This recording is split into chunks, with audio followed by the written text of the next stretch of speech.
بینەرانی هێژەی فریدۆم تێوی ئێوارەتان باش لە ئاکتوێلێکی دیکەدا پێکەوەین. ئاکتوێلی ئەم جارەمان سێ تەوەری سەرەکی لە خۆ دەگرێت. یەکەمیان سەبارەت بە گوشارەکانی پارتی دیموکراتی کوردستانی عێراق لەسەر ئەندامانی هەدەپە و کوردانی باکووری کوردستان. هەروەها سەبارەت بە دەرەنجامەکانی هەڵبژاردنیش بابەتی دووەم و بابەتی سێمیش دۆخی کرێکاران لە ئێران و ڕۆژهەڵاتی کوردستان لەگەڵ میوانانی بەرنامە لە ئیستودیۆ هەروەها بە ڕێگەی تەلەفۆن و سکایپەوە تاوتوێ دەکەین. سەرەتا میوانی بەرنامەمان بەڕێز ئەحمەد قەرەمووسە سەبارەت بە گوشارەکانی پەدەکە لە باشووری کوردستان لەسەر ئەندامانی هەدەپە. بەڕێز قەرەمووس گەلێک بەخێر بێن. سپاسکەم گەلێک مەمنون. سپاس هەربژی. ئەم دێنە جەمەوە بە هەڤرا دۆسێک سەبارەت بە ئەوان گوشارانەی کە لە چەند ڕۆژی بەهۆریدا سەر ئەندامانی هەدەپە چێ بووە دوورە ئەم لەسەروی بە هەڤرا نقاشێ بکەین و محەممەد وەفا کەمالژی هاوڵاتێکی باکوور کە لە هەولێر هاتیێتە دەرخستن ئەوژی بێمە ڕابێ. بەڵێ بینەرانی هێژا پێکەوە ئەو دۆسیە دەبینی. هەوڵاتیانی باکووری کوردستان بەهۆی گوشارە سیاسیەکانی دەوڵەت و حکوومەتی ئاکەپەوە ناچار بوون باکووری کوردستان جێبێڵن و ڕووبکەنە باشووری کوردستان لەلایەن ئاسایش و چەکدارەکانی پارتی دیموکراتەوە لە هەولێر و دەڤەری بادینان دەردەکرێن و هەڕەشەی ڕادستکردنەوەیان بە تورکیا لێ دەکەن. ئەوان قسەکانی ئاسایشی پارتی بە درۆ دەخەنەوە کەوتبوویان هیچ فشارێکمان نەخستۆتە سەر چالاکوانانی هەدەپە لە هەولێر. دوای ئەوەی بە فەرمی پارتی دیموکراتی گەلان هەدەپە نیگەرانی خۆی دەربارەی فشاری پارتی دیموکراتی کوردستانی عێراق بۆ سەر لایەنگر و ئەندامانیان لە هەولێر دەربڕی دواتر ئاسایشی پارتی لە هەولێر ڕایگەیان کە ئەوان فشاریان دروست نەکردووە بەڵام ئەو کەسانی بە زۆر ئاسایشی پارتی هەولێریان چۆڵ کردوون ئاسایشی پارتی بە درۆ دەخەنەوە. هاوڵاتیشی باکووری کوردستان لەلایەنە ئاسایشی پارتیەوە لە هەولێر دەرکراوە و ئێستا لە شاری سلێمانی دەژیت لەو بارەیەوە دەڵێت ئەگەر ئاسایشی هەولێر ڕاست دەکەن با بانگم بکەن و ڕێگام پێ بدەن لە هەولێر بژیم من ئامادەم ئەم بانگەشیان بە درۆ بخەمەوە. باز لەوەش دەکات کە ئاسایشی پارتی پێشتریش پێیان وتووە نابێت پەیوەندیت لەگەڵ هەدەپە هەبێت دەنای ئیقامەت نادەینێ. ئێمە هاتنە باشووری کوردستاندا 2010 ئەزوێ دەرێمە زۆر زەحمەتی وکمە دەوڵەتە ترکادا دیتن ژووی زیاترجی مە زۆر زەحمەتی دیتن یعنی نە ئیقامەمە دەنەمەدا هەردەم ئاسایشی دوگۆ تەب چالاکی هەدەپێ نەبن نەشتە چالاکی حتا دوو جارە گازی بکە کازی بنە ئیمزاکردن و کازی ئیمزا نەکرد یعنی ئەوە رەسمەن ئیخاناتی دەوڵەتمەند کرد ji ber wekî me qebûl nekirin. هاوڵاتیشی دیکەی باکووری کوردستان لە سەر هەمان مژار دەڵێت پاشهێرشی چەتەکانی داعش بۆ سەر شەنگال فشارەکانی پارتی لە هەولێر بۆ سەر ئێمەش دەستیان پێکرد. جارێک دەزگیرکرام و ماوەی 3 ڕۆژ لە زیندان بووم. ئەو دەڵێت من بە کەفالەتی عەرەبێک خانوویان لە هەولێردا بوو پێم. لەم نێوەندەدا جێگری هاوسەرۆکانی هەدەپە نادر یەڵدرم لە چاوپێکەوتنێکدا بۆ ئاژانسی ڕۆژنیوز ڕایگەاندووە پەیوەندیەکانی پارتی دیموکراتی کوردستانی عێراق و ئاکەپە بۆ بەرژەوەندی گەلی کورد نییە.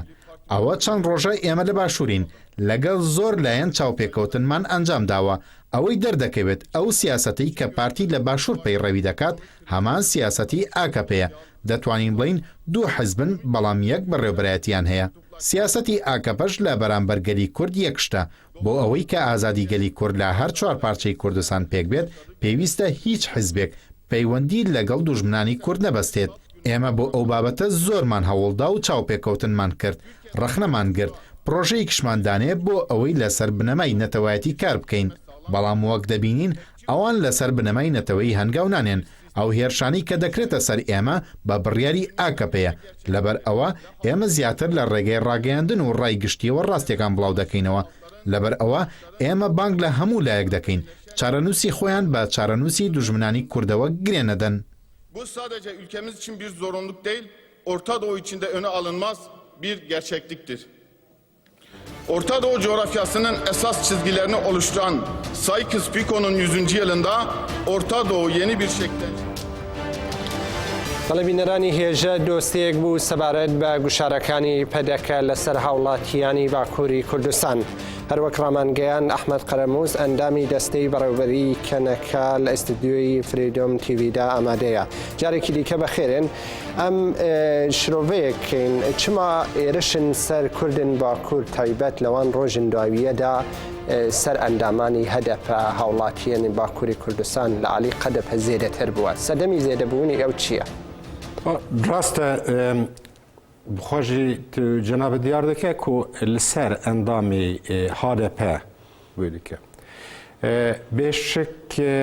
هەلوەستەکە بەوێ ڕەنگی تدبیرên bûyî rengî ku KDP li hemberî HDP û endamên HDP yan jî her çi Kurdekî ku ji Bakurê Kurdistan belwir be bi ti şêweyî nayê qebûl kirin. Eva li dijî prensîbê însanetiyê ye, li dijî prensîbê hevwelatiyê li dijî prensîbê qanûnê navneteweyî be bi çi rengî dibêje. Hela bixwe Kurd xwe bixwe pêwîst nake ku em ew prensîbên navneteweyî qanûnî mafên mirovayî li hemberî hevdû bikar bînin. Sebebê wê di qenaata min de ew e ji her kesî ve gelekî eşkere ye ku dewleta Türk û rejîma AKP Erdogan şerekî top yekûn li Bakurê Kurdistan li hemberî tevgêra azadî, li hemberî Kurdan, li hemberî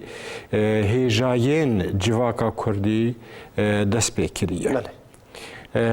Min wa bawerim ku ew êrîşên ku li Başûrê Kurdistanê ya jî tedbîrên asayîşa herêma Kurdistanê Başûr ne tedbîrên û biryarên ku xwe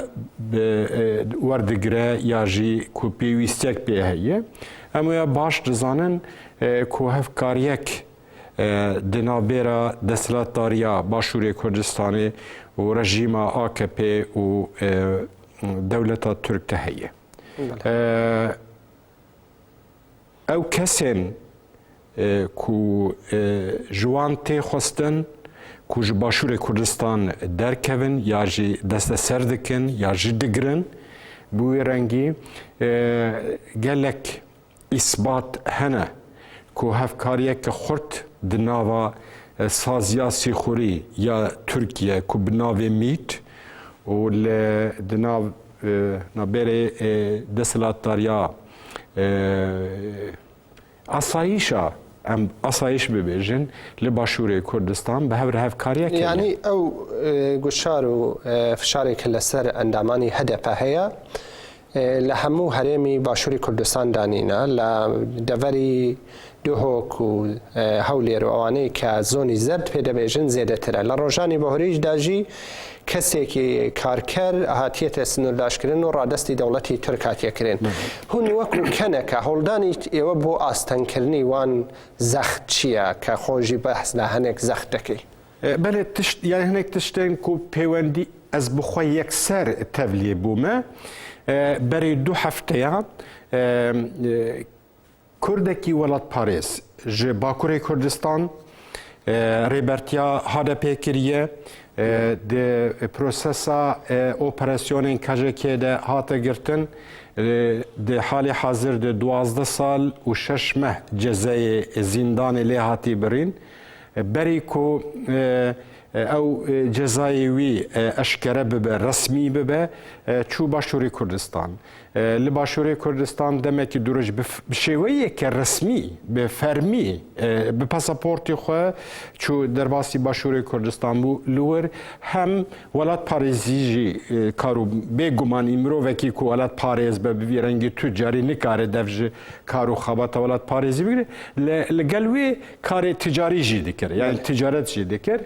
Berî du hefta asayîşa Hewlêrê û Duhokê Zaxoyê ew çend cara li gel wê pêwendî danîn ew bi xwe destser girtin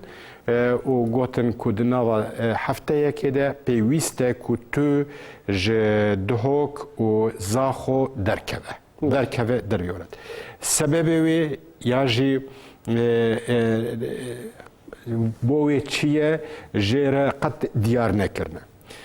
ئەم هەوڵدانی کەنەکە بۆ بێ مەسەلە چه هەوڵدانێک بکاتێ بێگومان هەوڵدانی کەنەکێ ئەوە کو لە کیژان بەشێ کوردستانی دەبە بەرە ببە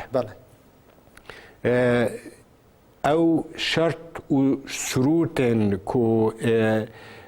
em Kurd xwe bixwe li hemberî hevdû bikin ew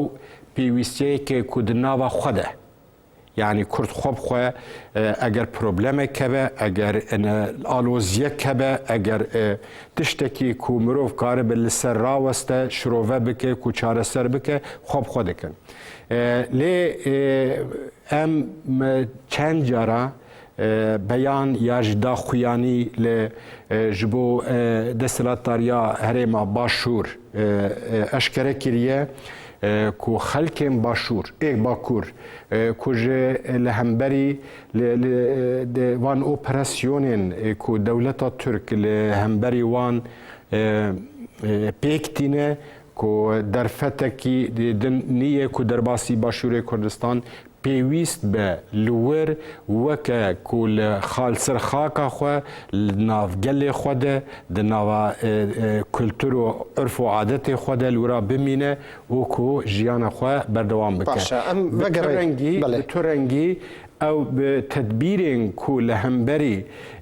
hem endamên HDP ya jî çi Kurdek dibe bera bibe eger sûcekî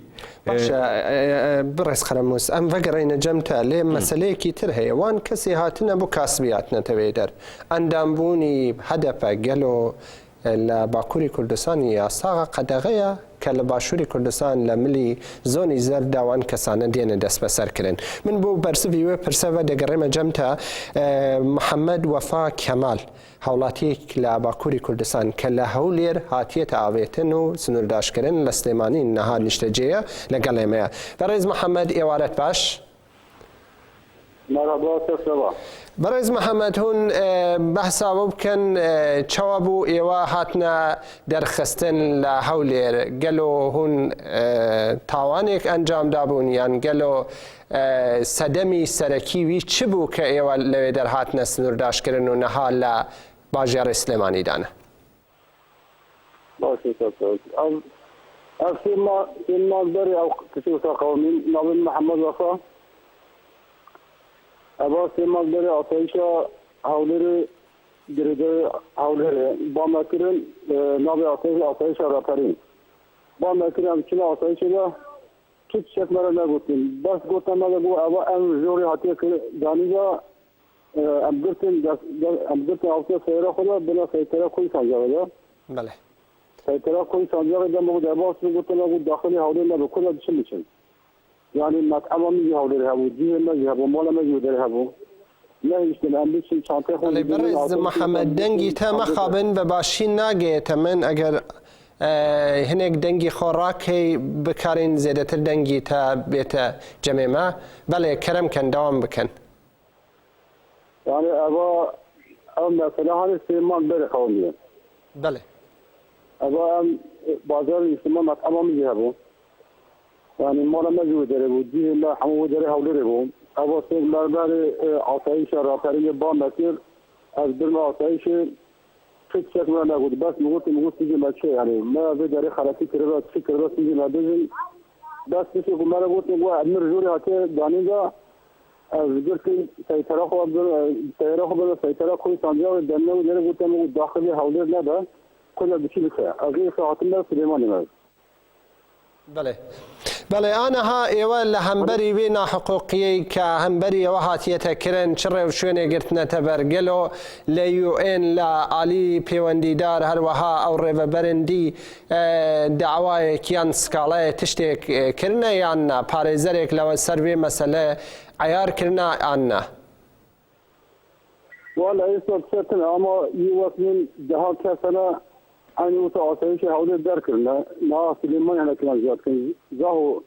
sankati sahibu drontê hene yani xalqê Bakurê Kurdistan sakna êsan bin zor zaxtê hene yani ev nafotî akşam navbera Kurdiya da piştînekî giran e zanî yani ev çareserî nîne اما فایده خود بو کردستانی ها فایده خود بو دیمن ها يعني آنها ارتش بقوم دیمن بو فایده خواهی اما بو فایده کردانی ها باشە بەڕێگای تەلەڤیزیۆنی ئێمە داخوازی ئێوە چییە یان بانگی ئێوە چییە لەوان کەسانەی دەنگی تە گۆهدار دەکەن والله باقي ناوك يعني ناقوتي أكان نابرة كردان جرال تشتكي أكان نخاو من أرض بو فايدة كردانية أم بخازن يتكي كردان شبه يعني هر تقن جاز زيق زور لا يطلع كرينجا أم جسازي ناخازن يعني شو سغاوارة بخاو من أم بخازن يتكي كردان شبه يرو ذاتن تماشاد كي حمود داري كردستان الشارع كردستان حمي حر شو فرشي كردستان بزيق زور جزمي دارين كي تماشاد كي حمو بازار نخرة وكنا أو إنسان ما حمو قتل كن آن دشمن مثلا هدفه جانا شالکی شد کردن باک وکو باکوری کردستان زخت إنسان مجال شکر قاطیام دربار سون شالکی همبری دیونه بود دیگه تمام دیگه آسایش هولی دیگه تمام دیگه نشن ها شالکی هدفه نبودی اب آسایش هولی چند جرا محمود قتل بودیم بله یعنی چیزی آخر هولی آسایش خود بو کردانی نزانیم بله بله اینو اما که خورت جنگ کرده دلیل تکتیب کنه شاید کنه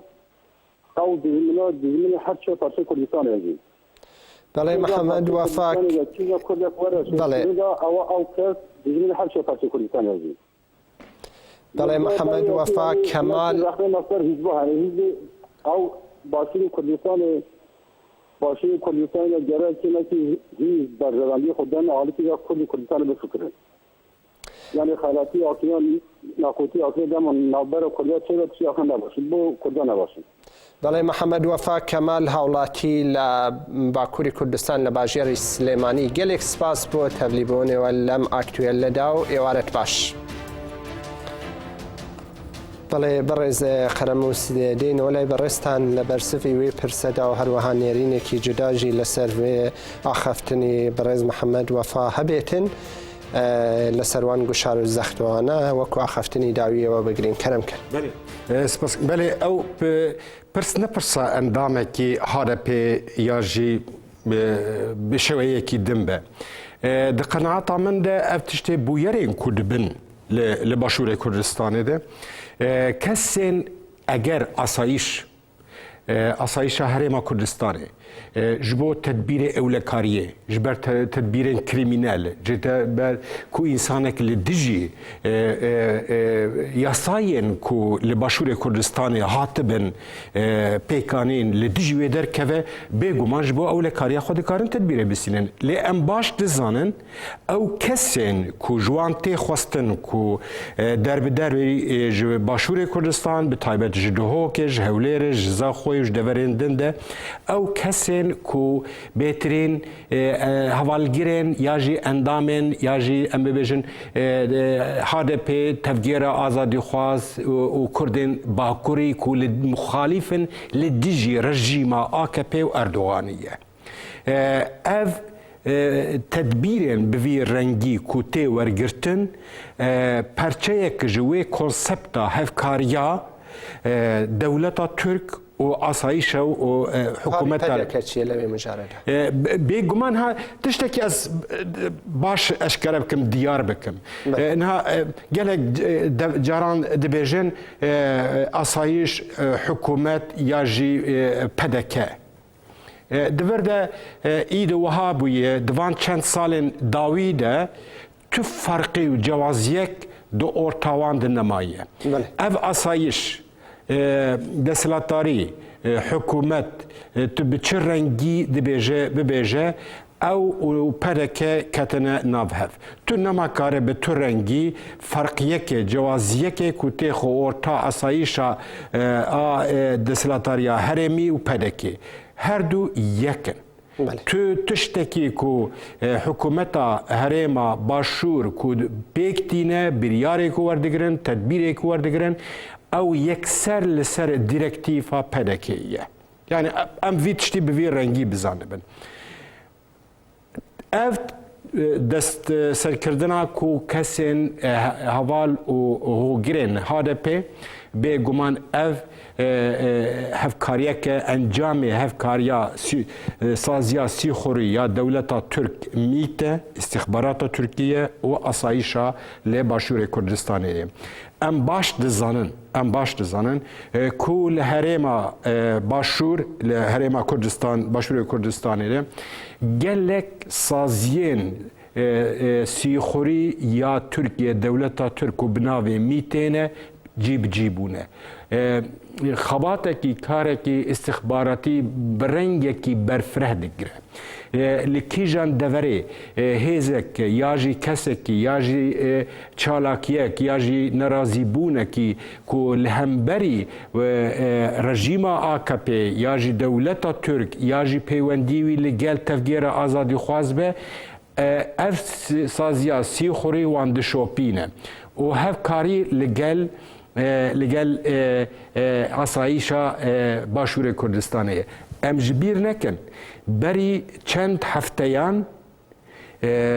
gerîlayekî ya ji komutanekî gerîla ku bi salan di nava şerê çekdarî de ku bûye de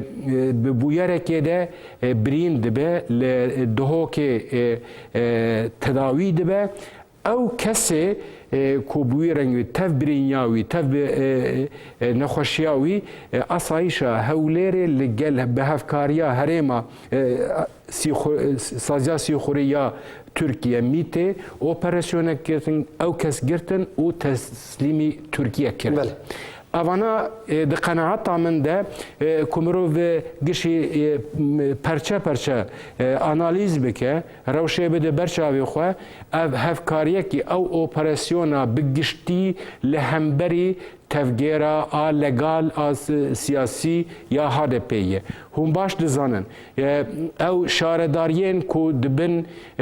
desthilatdariyê ya ji rêbertiya HDP dibin 84 şaredarî li Bakurê Kurdistanê bi awayekî keyfî, bê hiqûqî, bê qanûnî desthilatdariya wan jê wergirtine li şîna wan ew îdareyekê ku jêr dibe qeyyûm. Li gel veya bi sedan bi hezaran rêber û endamên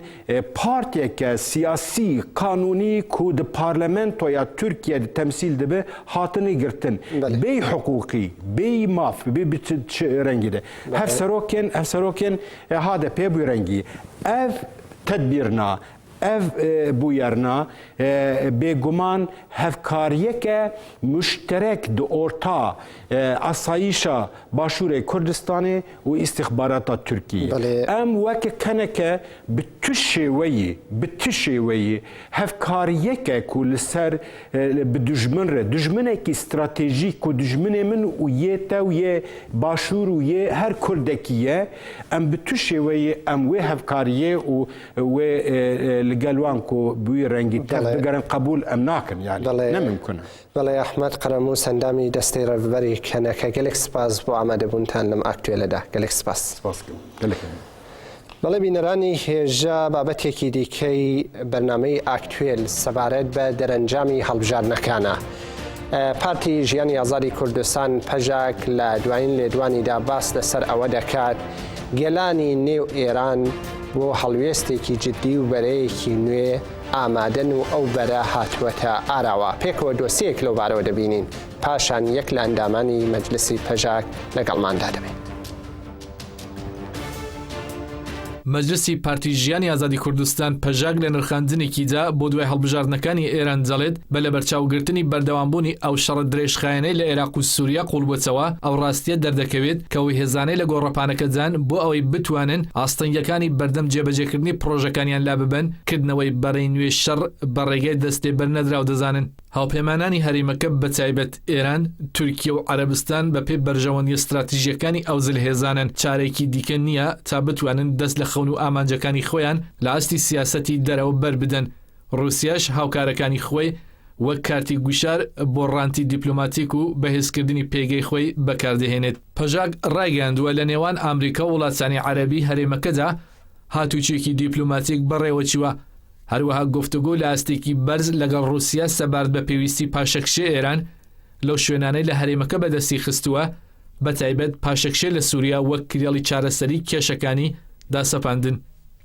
پێواژوی هەڵبژاردننی ئەم دوایە لە ئێران و ئەو وتارە سیاسیانەی لەلایەن دووڕەوت وەکو بناژەخواز و بەرژەوەندی خوازەوە هاتارەوە کاردانەوەی دەرەوەی ئەقلیەتی دەسەڵات لە ئێران نیشان دەدات.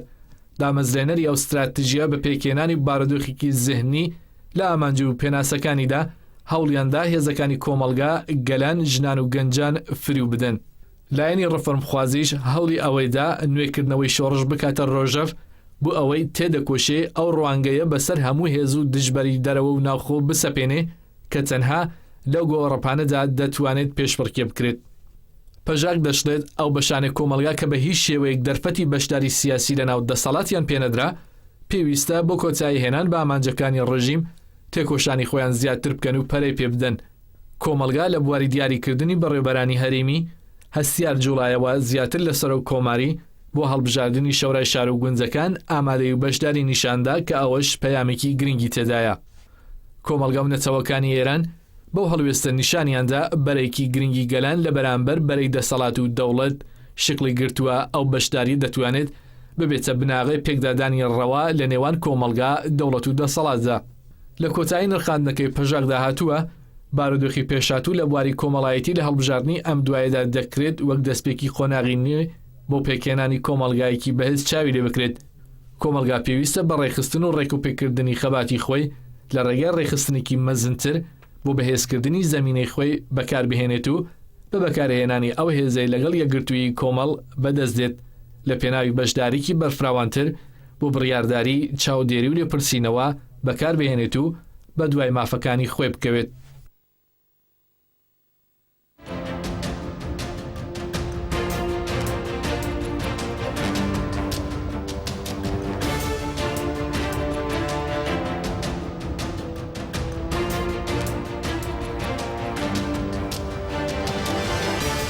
بەڵێ بینەرانی هێژە ئەندامی مەجلیسی پەژاک ئامەد شاهۆمان لەگەڵدایە. بەڕێز ئامەد ئێوارەت باش. ئەم کاتێ ئێوە و سەرجەم بینەرانیشتان باش. هەربژی بەڕێز ئامەد زیاتر لە 20 ڕۆژ بەسەر هەڵبژاردنەکەی سەرۆکۆماری ئێران و هەروەها هەڵبژاردننی شۆرا و گوندەکان بەڕێوە چوو تێپەڕی. ینی لەو کاتەوە بەملاوە هەندێک دەرەنجامەکان هەر ڕۆژە و شتی نوێ لە گەڵ خۆی دادێنێت. ئێوە بەگشتی ئەم دەرەنجامانە و ئەم ناڕەنزایەتیانەی دواییە چۆن هەڵدەسەنگێنن کە بەتایبەت لە ڕۆژهەڵاتی کوردستان لە شارەکانی مەریوان و ئورومیە و شوێنەکانی دیکە دەوڵەتی ناچار بە ژمارنەوەی هەندێک دەنگ کرد؟ ئێمە لێدوانەکەیشماندا ئاماژەمان بە کۆمەڵی خاڵی گرنگ کردبوو. بەڵێ بە تایبەت ئەو هەڵبژاردنەی بەڕێوە چوو بێگومان ئێمە وەکو هەڵبژاردنێکی بەتایبەت بۆ دەسەڵات و دەوڵەت وەکو هەڵبژاردنێکی شکست خواردوو لە قەڵەمی دەدەین لەبەر ئەوەیە کە لەو هەڵبژاردنەدا بەتایبەت ئەو جناحانەی کە وەکو خۆیان بە بناژۆخواز یا بەناو ڕێفۆرمخواز بەناو کردووە ماسکی ڕوخساریان لەم هەڵبژاردنە داماڵرا و حقیقەتی ئەوان بەتایبەت بۆ گەلانی ناوخۆی ئێران ئاشکرا بوو. لەبەرەوەی سەرەتای و هەڵبژاردن زاتن وەک سناریۆیەک لەلایەن کاربەدەستانی کۆماری ئیسلامی ئێران پلانی ببنە پاڵێورا و کەسانێکیش ڕێژەی دەنگێکی زۆرەوە بچن ئەوە لەلایەن کاربەدەستانی سناریۆ داڕێژدا بوو و تا بەڵێ بەڵێ بەڕێز ئامەد دەنگیشت بە باشی ناگێت ئێمە ئەگەر بتوانن هەندێک شوێنەکەی خۆشتان دەستنیشان کەن بۆی سیگنال باش بێت لە سەرەتاوە دەنگتان بە باشی هات لە لێدوانەکەدا باس لە بەرەیەکی گرنگی گەلان بمەران بەردەسەڵات و دەوڵەت دەکا کە هاتووەتە ئاراوە دەکرێت هەندێک وردەکاری زیاتر یان تیشخەنە سەر ئەو بەرەیە چییە چەندە توانیویەتی پێشکەوێت لە ناو ئێراندا؟ بەڵێ وەکو کۆتایی بە پرسیاری نرخانی پرسیاری یەکەم بهێنم مەگوت دەبینین کاردانەوەکانی کە ئێستا لە سەرجەم شارەکانی ڕۆژهەڵاتی کوردستان ڕووی داوە ئەوە نیشان دەدات کە گەل بۆ خۆی دەزانێت دەنگی بەکێداوە و ئەو کەسانی کە دەرچوون دیسا ئاشکراکردنی سناریۆی کۆماری ئیسلامی ئێرانە و لەبەرەوەی کادانەوەکان زیاد بوون و گەیشتە و ئاستی کە لە کۆمەڵێک شار جارێکی دیکە دەنگەکان بژمێردرێن. بەڵام هاوکات ئەو هەڵبژاردن ئەوەیشی خستە ڕوو کە بە تایبەت ئاماژەیشمان پێکردووە کە وەکو بەرەیەکی دموکراتیکی گەلان لەم هەڵبژاردنەدا دەرفەتێک هاتە ئاراوە و گەل ئەوەی نیشاندا کە بۆ پێکێنانی بەرەیەک ئامادەن. هۆکارەکانی دەبینین کە گەل لەم هەڵبژاردنە ئەوەی سەلماند کە هیچ دەستێوەردانێکی دەرەکی بە هیچ شێوازێک لەم دۆخەدا قبول ناکات و نایەوێت شەڕ و ئاژاوەگەڕی پەلکێشی ئێران و تایبەت ڕۆژهەڵاتی کوردستان لەبەرەوەی دەبینین لەم هەڵبژاردنە دەنگیان بە کاندید یان نوێنەری ڕاستەوخۆی خامنەیی کە ڕئیسی بوو نەدرا لەبەرەوەی بە هێنانە سەرکاری حەسەنی ڕۆحانی ئەو سناریوانەی کە وەکو دەستێوەردان بۆ ئێران هەبوو دەبینین مایەپوچ کرا. هاوکات لەو هەڵبژاردنەدا گەل دەنگی بە نوێنەری خامنەیی نەدا واتا گەلیش سیستمی ناوخۆ یا پێکاتێکی کە ئێستا لەسەر کۆمەلگا دەسەڵات دەکات گەل ئەوەیشی لاپەسەند نەبووە واتا نە لەگەل ڕفۆرم خواز نە لەگەل لایەنی بناژۆ خوازدایە وەڵکو ئەوەی نیشاندا کە گەل لەگەل ئیرادەی گەلان ئەو سەلمان کە دانەوێت بە ئیرادەی خۆیان ڕێوەبری دیساوەکو دیارکردنی چارەنووسی خۆیان بەبێ دەستێوەردانی دەوڵەت نیشاندا ئەی بەشداری ڕێژەی گەل بە تایبەت لە هەڵبژاردننی شۆرای گوند و شار گەل هەندێک بە هۆشیارانە لەم دۆخەدا مامەڵەی کرد. ئەوە نیشانەدات گەل جیاواز لە دەسەڵات جیاواز لە کاربەدەستانی حکوومەت لەم دۆخەدا بیری کردەوە و هەتوانی پلانی حکوومەت چ لە ناوخۆ پلانی نەیارانی دەرەوە مایە پوچ بکات. بۆیە ئێمە پێناسەیەکی وەهامان کردووە کە لەم دۆخەدا بەرەیەکی دیموکراتی گەلان لەو هەڵبژاردنەدا بە داماڵینی دەمامکی سەر بناژۆ خوازەکان ڕفۆرم خوازەکان ئەو هەتەنیشاندرا کە بۆ پێکێنانی ئەو بەرە ئامادەیە و تا ئێستا لایەنی دەسەڵاتدار ڕێگری کردووە لەسەر ناوی گەلان و پێکاتەکانی ئێران سیاسەتی کردووە و مەجای بەوە نەداوە کە گەل خۆی بەڕێوە بدات و شوناسی خۆی لە هەموو بوارەکانەوە پەرە پێ بدات. بەڵێ بەڕێز ئامەد ئێستا لەم قۆناغەدا پەیوەندیەکانی نێوان ئەمریکا و سعودیە گەرم و گڕتر بووەتەوە و سنتەری دانیشتنەکانیشیان باس لەسەر ئێرانە هەروەها وەکو قۆناغێکی نوێیە. ئەمە چەندە دەتوانێت کاریگەر بێ لە داهاتووی ئێران؟ ئایا ئەم 4 ساڵە چ لەگەڵ خۆی دادێنێت بۆ گەل بەتایبەت گەلی کورد کە زیاتر ڕوبەڕووی گوشار دەبێتەوە لە ناو ئێراندا؟ بەڵێ دەبینین هەم گوشاری ناوخۆی و هەم گوشاری دەرەکی تا دەڕوات لەسەر کۆماری ئیسلامی ئێران زیاتر دەبێت بەتایبەت گوشارەکانی کە لەم دوایەدا لە حکوومەتی ترامپەوە و بەتایبەت ئەو ترافیکە دیپلۆماسیەی کە لەگەڵ عربی وەکو پێکێنانێکی ناتوێکی عربی لە دژی کۆماری ئیسلامی ئێران لەمەڕ سنووردارکردن و بێکاریگەرکردنی پێگەی ئێران لە وڵاتانی وەکو عێراق یەمەن سووریە و بەحرین ئەوە نیشان دەدات کە لە داهاتوودا ئەگەر کشانەوەیەک لەو چوارچەوە سنووردارکردنی کۆماری ئیسلامی ئێران بناچاری پێک بێت ئەگەری ئەوە هەیە کە دەرفەتێکی وەکو بەرجام دوو جارێکی دیکە بکەوێتە ئێران و هەوڵی ئەوە بێت کە پێگەی ئێران لە ناوچەکە سنووردارتر بکرێ و لایەنە دەسەڵات خوازەکان کە ئمڕۆ دەبینین لە ململانەیەکی قوڵدانە هەر لایەنێک دەیەوێت کاریگەری لایەنی بەرامبەر کەم ڕەنگتر بکاتەوە بۆ ئەوەی بازنەیەکی سیاسی کە ئێستا لە ناوچەکە بەڕێوە دەچێت هەموو لە دەوری ئێران دەسوڕێت کە کاریگەریەکانی ئێران لە ناوچەکە سنووردار بکەن بەڵام ئەوەی کە بەڕای ئێمە گرنگە لەم دۆخەدا دەبێت لە کورد نەچاوی لە ئەو گۆڕانکاریانەی کە یا ئەو بەڵێنانەی کە دەسەڵاتداری ئێران داویانە نەچاوی لەوە بێت و هاوکات نە چاوەڕوان پێوەدانە بەرەکیەکان ببێت کە ئاڵگۆڕێک یا چارەنووسیان دیار بکات بەڵکو دەبێت گەلان کە چۆن لەم هەڵبژاردنە ئەوەیان سەلمان کە بە ڕێخستنکردنی خۆیان یا پتەوکردنی میکانیزمەکانی ڕێخستن لە نێوانیانە دەتوانن چارەنووسی خۆیان بەدەستی خۆیان دەستەبەر بکەن و هەر جۆرە ئاڵوگۆڕێکی شکە بێتە ئاراوە گەل بۆ خۆی دەتوانێت لەو دەرفەتەی کە هاتووەتە ئاراوە سوودی لێوەربگرێت و نەبێتە وزەی بەکارهێنان لەلایەن هیچ لایەنێکی چ ناوخۆیی و چ دەرەکیەوە. دەڵێ ئامەد شاهۆ ئەندامی مەجلسی پەژاک سپاس بۆ بەشداریت لەم بەرنامەیەدا و ئێوارەت باش. بەڵێ بینەرانی هێژە دوایین بەشی بەرنامەمان گرێدراو بە دۆخی ئێرانەوە ئەویش گوشار لە سەر کرێکارانە و لەو چوارچێوەیەدا کرێکاران کە ناڕزایەتی دەبڕن ڕوبەڕووی گوشار دەبنەوە و لە ناو کاریشدا ڕووداوی کار لە ئاستێکی بڵندایە هەرچەند دەوڵەتی ئێران دەوێت بەردەپۆشیکە بەڵام ئامارەکان ئامارێکی هەستیارن و لە ماوەی کەمتر لە هەفتەیەکدا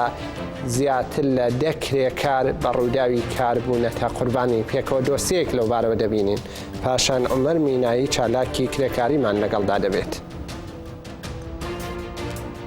بەپێ زانیاری بەدەستخرا و هەروەها بەپێ سەرچاوە ناوخۆیەکانی ئێران لە ئەنجامی نەبوونی سیستمی ستاندارد بۆ شوێنی کار ڕێژەی گیان لە دەستانی کرێکاران لە ئێران زیاتر بووە. لەو بارەوە وتەبێژی ناوەندی ئاگرکوژێنەوەی تاران بە ناوی جەلالی مەلەکی ڕایگەیاندووە کە کرێکارێکی ئەفغانی لە کاتی کارکردن لە ناو بیری ئاودا بەشێک لە بیرەکە بەسەریدا دەڕوخێ و لە ئەنجامدا گیانی لەدەستاوە. لە شاری مەشهەدیش 4 کرێکار کەوتونەتە ناو هەویری دروستکردنی کاغەزەوە و لە ئەنجامدا هەر 4 کرێکارەکە گیانیان لەدەستاوە کە هێشتا هۆکاری کەوتنەوەی ئەو ڕووداوە بە تەواوی نازانرێت. لە لایکی دیکە لە کارگای دروستکردنی گەچ لە بجستانی سەر بە پارێزگای خوراسان کرێکارێکی تەمەن 26 ساڵان بووە بەژێر لۆدری کارەوە لە ئەنجامدا گیانی لەدەستاوە. هەروەها کرێکارێکی تەمەن 20 ساڵان لە کانگای بەردی سواتکێوی لۆڕستان بەردێک بەسەریدا بەر بووە و گیانی لەدەستاوە و لە شاری هەمەدانیش کرێکارێک لە داربەستەوە کۆتووەتە خوارەوە و بریندار بووە. لە شاری تەورێزیش 2 کرێکاری تەمەن 54 و 58 ساڵان بە ڕووداوی کار بریندار بوون. ئەم راپۆرتە تنیا لە ڕاگەیاندنەکانی ئێران بەڵاو بووەتەوە بەڵام دەوترێت ژمارە برینداربوون و گیان لە دەستانی کرێکاران لەوە زیاترە و ڕژیمی ئێران و میدیاکانی زۆرتر وەک کەمتەرخەمی کرێکاران لە کاتی کارکردندا ناوی دەبن بەڵام ڕووداوی کار و دۆخی دژوار و نایستانداردبوونی کار و هەروەها نەدانی حەقدەستی شیاو لە بەرامبەر کاری سەختی تاقەت پڕووکێن بەردەوام لەلایەن بەرپرسانی ڕژیمەوە پەردەپۆش دەکرێت.